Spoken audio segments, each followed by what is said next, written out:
This is an important paragraph writing. The most memorable day in my life. The most memorable day মানে হচ্ছে সব থেকে স্মরণীয় দিন তোমার জীবনে। Write a paragraph on the most memorable day in your life. তো এইভাবে হেডলাইন করতে হবে, the most memorable day in my life, অর্থাৎ আমার জীবনে সব থেকে স্মরণীয় দিন।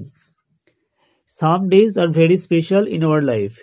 সাম ডেজ মানে কিছু দিন থাকে যেগুলো আমাদের লাইফে খুবই special, very special in our life. Some days are different from other days, অর্থাৎ কিছু দিন থাকে যে দিনগুলো অন্যান্য দিনের থেকে আলাদা। ওয়ান সাচ ডে, এরকমই একদিন, was a memorable day in my life, এরকমই একটা দিন ছিল আমার জীবনের, মেমোরেবল ডে মানে স্মরণীয় দিন।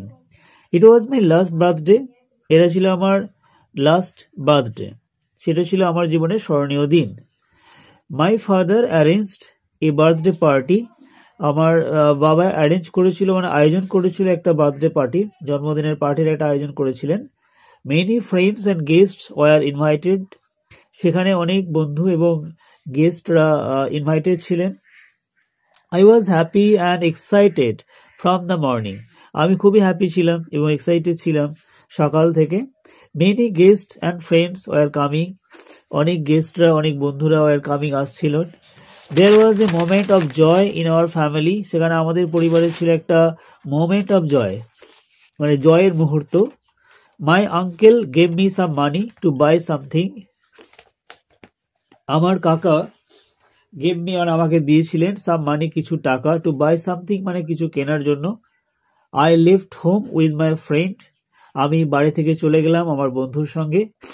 And there I saw a man, সেখানে দেখলাম একটা মানুষকে, who was poor and very hungry, মানে অর্থাৎ আমি গেলাম বাইরে এবং সেখানে দেখলাম বাজারে একটা মানুষকে যে খুব গরিব এবং ভেরি হাংরি, খুব ক্ষুধার্ত ছিলেন। আই ওয়েন্ট টু হিম, আমি তার কাছে গেলাম। ব্রট হিম হোম, তাকে বাড়িতে নিয়ে এলাম। And gave him some food, তাকে কিছু খাবার দিলাম। হি ওয়াজ ভেরি হ্যাপি, তিনি খুব খুশি হলেন। হি এট উইথ হার্টস কন্টেন্ট, তিনি সেই খাবারটা খেলেন হৃদয় ভরে, হার্টস কন্টেন্ট হৃদয় ভরে তিনি খেলেন। হি ব্লেসড মি, তিনি আমাকে আশীর্বাদ করলেন। অ্যান্ড সেড, বললেন, সান বি গ্রেট ইন লাইফ, তুমি জীবনে অনেক বড় হও। ইট ওয়াজ এ গ্রেট ব্লেসিং, এটা ছিল একটা বিরাট আশীর্বাদ। It was a great blessing, এটা ছিল একটা বিরাট আশীর্বাদ। It was the best gift on that day for me, এটা ছিল আমার কাছে একটা বেস্ট গিফট, সব থেকে বড় উপহার, অন দ্যাট ডে, ওই দিন, ফর মি মানে আমার কাছে। I felt happy that I could do something for a man, I felt happy মানে আমি খুব আনন্দ বোধ করেছিলাম, হ্যাপি বোধ করেছিলাম, কারণ I could do something for a man, আমি কিছু করতে পেরেছিলাম একটা মানুষের জন্য।